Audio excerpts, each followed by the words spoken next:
Chers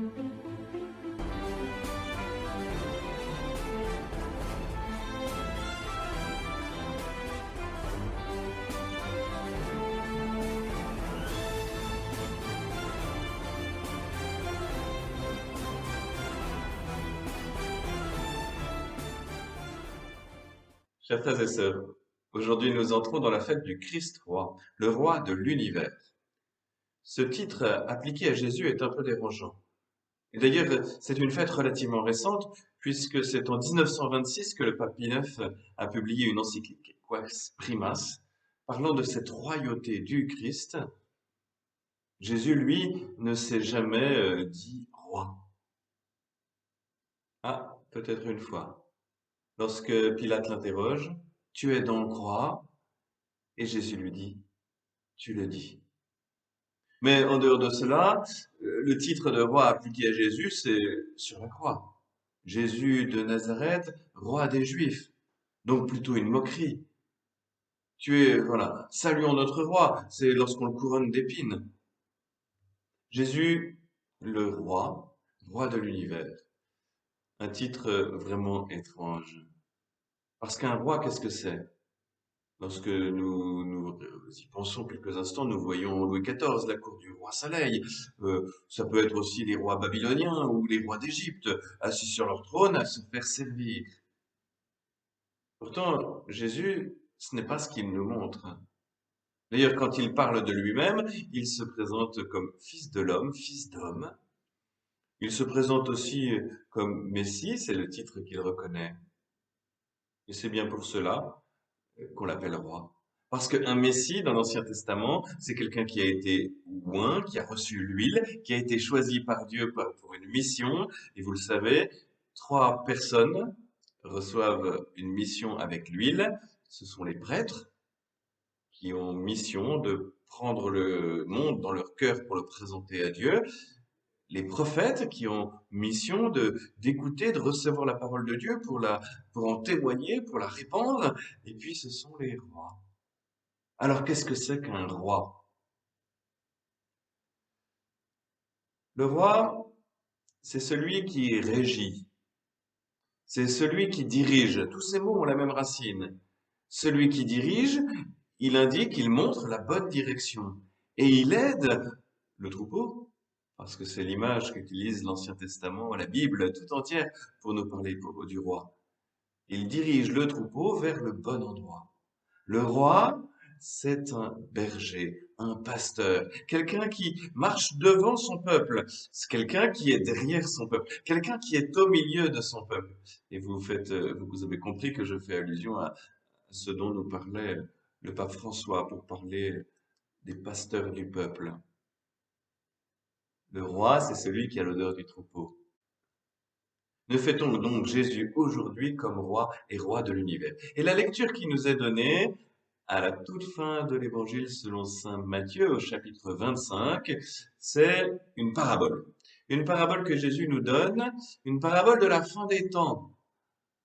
Nous l'avons entendu, nous l'entendons, c'est lorsque le Fils de l'homme viendra dans la gloire, il s'assiera sur son trône de gloire et il placera tous les hommes devant lui, certains à sa droite et d'autres à sa gauche. Tous les hommes, toutes les nations. Autrement dit, ceux qui croient et ceux qui ne croient pas, le peuple choisi et les autres peuples.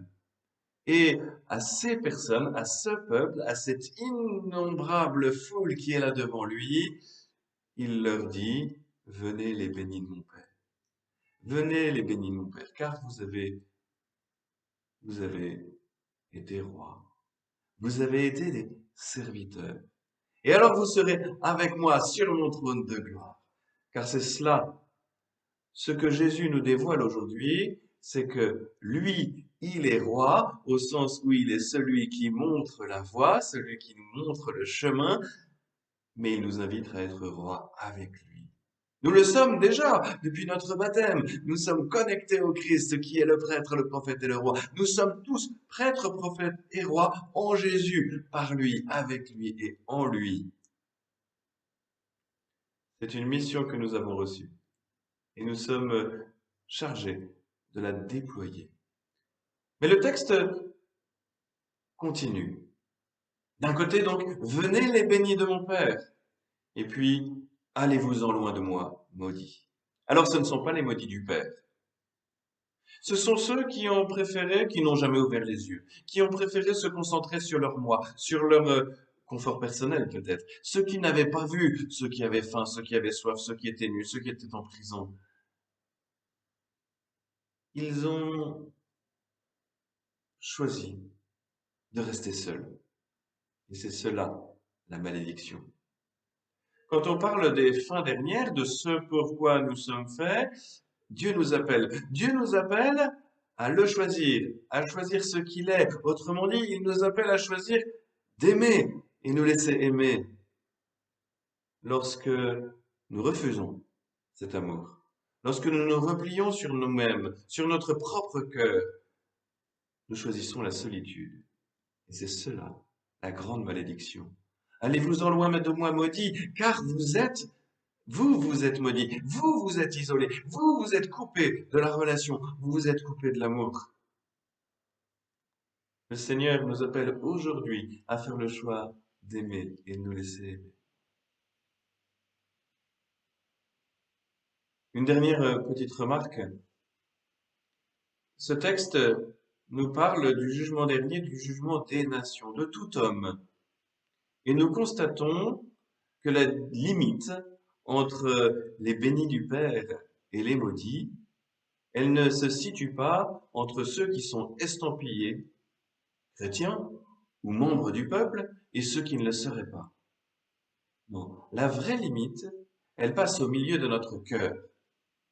Il s'agit pour nous de faire grandir en nous l'amour de Dieu et d'écarter ce qui n'est pas Dieu.